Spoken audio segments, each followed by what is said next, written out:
আকাশবাণী কলকাতা স্থানীয় সংবাদ পড়ছি সুস্মিতা সেন। বিশেষ বিশেষ খবর হল, প্রধানমন্ত্রী নরেন্দ্র মোদী আজ আকাশবাণীর মন কি বাত অনুষ্ঠানে আধুনিক মহাকাশ প্রযুক্তি ক্ষেত্রে বেসরকারি গবেষণা প্রকল্পের সাফল্যের উল্লেখ করে বলেছেন, বিজ্ঞানী এবং উদ্ভাবকরা প্রশংসনীয় কাজ করছেন। প্রধানমন্ত্রী দেশের যুব সমাজকে নেতাজি সুভাষচন্দ্র বসুর জীবন থেকে অনুপ্রেরণা নেওয়ার আহ্বান জানিয়েছেন। প্রধানমন্ত্রী আগামী ৭৫তম সাধারণতন্ত্র দিবস উপলক্ষে আজ দেশের সংবিধান প্রণেতাদের প্রতি বিশেষ শ্রদ্ধা জানান। আরজি কর কাণ্ডে শিয়ালদা আদালতে দোষী সাব্যস্ত সঞ্জয় রায়ের সাজা ঘোষণা আগামীকাল। মেদিনীপুর মেডিকেল কলেজের ডাক্তারি পড়ুয়ারা সাসপেনশন ও এফআইআর প্রত্যাহার না হওয়া পর্যন্ত অবস্থান বিক্ষোভ চালিয়ে যাবেন বলে জানিয়েছেন। কলকাতায় আগামীকাল আন্তর্জাতিক কাঁচ বিষয়ক সম্মেলন শুরু হচ্ছে। গোয়ার ফতোরদায় আইএসএল ফুটবলে ইস্টবেঙ্গল এফসি গোয়ার মুখোমুখি হয়েছে। আসছি বিস্তারিত সংবাদে। প্রধানমন্ত্রী নরেন্দ্র মোদী বলেছেন, ভবিষ্যতের চ্যালেঞ্জের মোকাবিলায় দেশের বিজ্ঞানী এবং উদ্ভাবকরা মহাকাশ প্রযুক্তির ক্ষেত্রে নতুন দিগন্ত সৃষ্টি করেছে। আকাশবাণীর মন কি বাত অনুষ্ঠানে ১১৮তম পর্বে শ্রী মোদী মহাকাশ ক্ষেত্রে ভারতের সাম্প্রতিক কৃতিত্বগুলির প্রশংসা করেন। প্রধানমন্ত্রী স্পেস ডকিং এর প্রশংসা করে বলেন, মহাকাশ স্টেশনে নিয়মিত সরবরাহ বজায় রাখতে ও নতুন নতুন নভোচারীকে সেখানে পাঠাতে এই প্রযুক্তি গুরুত্বপূর্ণ ভূমিকা নেবে। তিনি বলেন, ভারত বিশ্বের চতুর্থ দেশ হিসেবে এই সাফল্য অর্জন করল। ইসরোর বিজ্ঞানীদের প্রশংসা করে তিনি বলেছেন, মহাকাশে বীজ বপন করার ক্ষেত্রে তারা দক্ষতার পরিচয় দেখিয়েছেন। এই বীজ থেকেই সেখানে গাছ জন্মাবে। আগামী দিনে এই প্রযুক্তির সাহায্যে মহাকাশে সবজি উৎপাদন সম্ভব হবে। আইআইটি মাদ্রাসের এক্সটেম সেন্টারের প্রশংসা করে প্রধানমন্ত্রী বলেছেন, এই গবেষণা কেন্দ্রটি মহাকাশে ত্রৈমাত্রিক প্রযুক্তি ব্যবহার, মেটাল ফোম ও অপটিক্যাল ফাইবার তৈরি করার ব্যাপারে গবেষণা চালাচ্ছে। এর ফলে ভবিষ্যতের গগনযান মিশন আরও শক্তিশালী হবে এবং মহাকাশ স্টেশনগুলির প্রযুক্তির নতুন নতুন দিক খুলে যাবে। তিনি বিজ্ঞানী, উদ্ভাবক এবং নবপ্রজন্মের বিনিয়োগকারীদের দেশের নাগরিকদের তরফ থেকে অভিনন্দন জানান। आईआईटी मद्रास का एक्सटेम केंद्र अंतरिक्ष में मैन्युफैक्चरिंग के लिए नई तकनीकों पर काम कर रहा है। ये केंद्र अंतरिक्ष में 3D printed buildings, metal forms और ऑप्टिकल फाइबर जैसे तकनीकों पर रिसर्च कर रहा है। एक्सटेम की ये रिसर्च भारत के गगनयान मिशन और भविष्य के स्पेस स्टेशन को मजबूती देगी। প্রধানমন্ত্রী নরেন্দ্র মোদী এদিন ৭৫তম সাধারণতন্ত্র দিবস উপলক্ষে দেশবাসীকে অগ্রিম শুভেচ্ছা জানান। তিনি বলেন, এবারের সাধারণতন্ত্র দিবস একটি বিশেষ কারণে তাৎপর্যপূর্ণ, কারণ এবছরের সংবিধান প্রণয়নের ৭৫তম বার্ষিকী পালন করা হচ্ছে। সংবিধান নির্মাণ করতে যারা মুখ্য ভূমিকা নিয়েছিলেন, সাংবিধানিক সভার সেই সমস্ত সদস্যদের প্রতি তিনি শ্রদ্ধা নিবেদন করেন। প্রধানমন্ত্রী এদিন আগামী ২৫শে জানুয়ারি জাতীয় ভোটার দিবসের কথাও মন কি বাতে উল্লেখ করেছেন। এই দিনটিতে নির্বাচন কমিশন প্রতিষ্ঠিত হয়েছিল। শ্রী মোদী বলেন, সংবিধান প্রণেতারা দেশের সংবিধানের ভেতর নির্বাচন কমিশনের গুরুত্বকে বিশেষভাবে প্রতিষ্ঠিত করেছেন। এর মাধ্যমে দেশবাসী গণতান্ত্রিক প্রক্রিয়ায় অংশগ্রহণ করে থাকেন। ভারতকে গণতন্ত্রের মাতৃভূমি হিসেবে বর্ণনা করে শ্রী মোদী বলেন, গণতন্ত্র এদেশকে সমৃদ্ধ ও শক্তিশালী করেছে। मैं सभी देशवासियों को गणतंत्र दिवस की अग्रिम शुभकामनाएं देता हूं।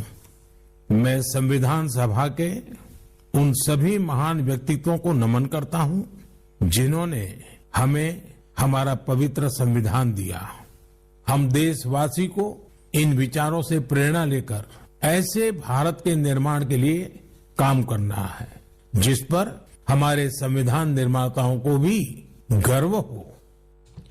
উত্তরপ্রদেশের প্রয়াগরাজে চলতি মহাকুম্ভের কথা উল্লেখ করে প্রধানমন্ত্রী বলেন, সাম্য এবং সম্প্রীতির এটি একটি অভিনব মিলনস্থল। এবারের কুম্ভ মেলায় ডিজিটাল প্রযুক্তির প্রয়োগের শ্রী মোদী প্রশংসা করেন।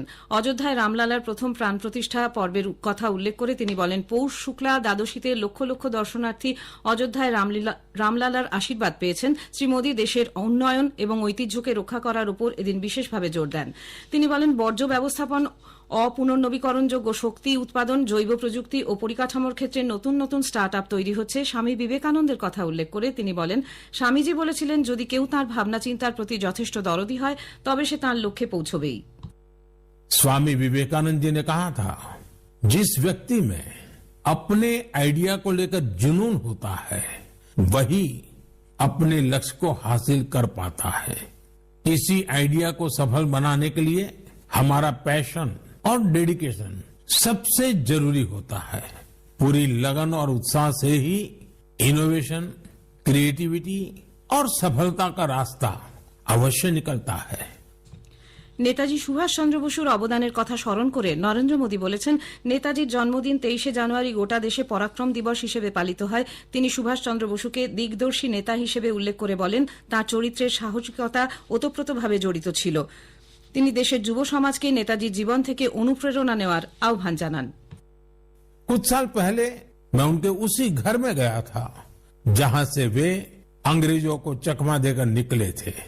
उनकी वो कार अब भी वहां मौजूद है। वो अनुभव मेरे लिए बहुत ही विशेष रहा।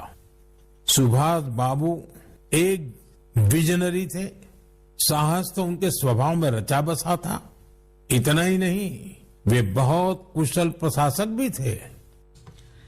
প্রয়াগরাজে মহাকুম্ভ মেলার সেক্টর 19-এ আজ আগুন লাগে। অনেকখানি জায়গা জুড়ে আকাশে কালো ধোঁয়া দেখতে পাওয়া যায়। সরকারিভাবে আগুন লাগার কোনো কারণ বলা না হলেও তাঁবুর মধ্যে রান্না করার সময় এই আগুন লাগে বলে জানা গেছে। একের পর এক গ্যাস সিলিন্ডার বিস্ফোরণ এবং তা থেকে আগুন ছড়িয়ে পড়ার ভিডিও দেখা গেছে। সমাজ মাধ্যমে এই ছবি ছড়িয়ে পড়ার পর চাঞ্চল্য ছড়ায়। প্রশাসন অবিলম্বে ত্রাণ ও উদ্ধারের ব্যবস্থা করেছে। স্থানীয় সংবাদ শুনছেন আকাশবাণী কলকাতা কেন্দ্র থেকে। এখন বিজ্ঞাপন, পরে রয়েছে আরো খবর। পেমেন্ট ফেল কিন্তু টাকা তো কেটে গেল আমার কষ্টের রোজগার। পেয়ে যাবে আবার, চিন্তা করো না ভাই আমার। যদি ডিজিটাল ট্রানজাকশন ফেল হয়ে যায় আর অ্যাকাউন্ট থেকে টাকা কেটে যায়, তাহলে ব্যাংক সময় মতো টাকা ফেরত দেবে। নয়তো কম্পেনসেশনের ব্যবস্থা আছে। নয়তো আরবিআই এর অম্বুডসম্যানকে আপনি অভিযোগ করতে পারেন। আমার ফিস আরবিআই বলে, জেনে রাখুন, সতর্ক থাকুন।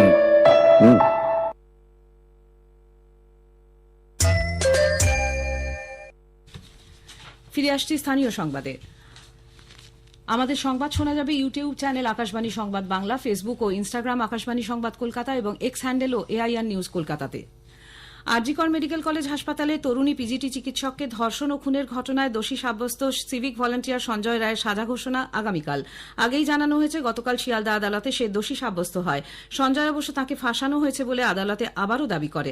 এদিকে আগামীকাল শিয়ালদা আদালত চত্বরে বিজেপি বিক্ষোভ কর্মসূচি পালন করবে বলে জানা গেছে। অন্যদিকে তরুণী পিজিটি চিকিৎসকের খুন ও ধর্ষণের ঘটনায় সঞ্জয় রায় ছাড়া আরও কয়েকজন জড়িত বলে নাগরিক সমাজের অভিযোগ। এদের সকলকে বিচারের আওতায় আনার দাবিতে সমাজের বিভিন্ন মহল সোচ্চার হয়েছে। আরজিকর কাণ্ডে ন্যায্য বিচারের দাবিতে বিক্ষোভ অব্যাহত। মেদিনীপুর মেডিকেল কলেজে ডাক্তারি পড়ুয়ারা গতরাত থেকে আবার অবস্থান বিক্ষোভে সামিল হয়েছেন। পিজিটিদের বিরুদ্ধে সাসপেনশন অর্ডার এবং এফআইআর প্রত্যাহার না করা পর্যন্ত অবস্থান বিক্ষোভ চলবে বলে জানানো হয়েছে। তবে রোগীদের পরিষেবা প্রদান বন্ধ হয়নি বলে চিকিৎসকদের দাবি। ইতিমধ্যেই পড়ুয়াদের তরফে সাসপেনশন নোটিশের প্রত্যাহারের আবেদন করে কলেজের অধ্যক্ষা রাজ্য স্বাস্থ্য দপ্তরে চিঠি লিখেছেন বলে জানা গেছে। আমাদের জেলা সংবাদদাতা এই খবর দিয়ে জানাচ্ছেন, প্রায় 100 ছাত্রছাত্রী ধর্নায় সামিল হয়েছেন। বাকিরা রোগীদের পরিষেবা চালিয়ে যাওয়ার পাশাপাশি নিজেদের সময় মতো এসে বিক্ষোভে যোগ দিচ্ছেন। মেদিনীপুর মেডিকেলে স্যালাইন কাণ্ড ও জুনিয়র ডাক্তারদের সাসপেনশনের প্রতিবাদে বিজেপি আগামীকাল স্বাস্থ্য ভবন অভিযানের ডাক দিয়েছে। রাজ্য সভাপতি সুকান্ত মজুমদার বিক্ষোভে নেতৃত্ব দেবেন। কলকাতায় আজ সাংবাদিকদের প্রশ্নের উত্তরে শ্রী মজুমদার বলেন, রাজ্য সরকার সংশ্লিষ্ট ওষুধ সংস্থার থেকে অর্থ নিয়ে ভেজাল স্যালাইন কিনবে। এই স্যালাইনে মানুষের মৃত্যু হলে তার দায় জুনিয়র ডাক্তারদের উপর চাপাবে। এর প্রতিবাদে বিজেপি এই কর্মসূচি নিয়েছে। বাংলাদেশ থেকে এই রাজ্যে দুষ্কৃতী অনুপ্রবেশের জন্য বিজেপি তৃণমূল কংগ্রেসকে দায়ী করলেও আন্তর্জাতিক সীমানা পাহারা দেওয়ার দায়িত্ব রাজ্য বা জেলা পুলিশের নয় বলে তৃণমূল কংগ্রেস নেতা কুণাল ঘোষ মন্তব্য করেছেন। অনুপ্রবেশ আটকাতে ব্যর্থতার জন্য কেন্দ্রীয় সরকারই দায়ী বলে শ্রী ঘোষ অভিমত ব্যক্ত করেন।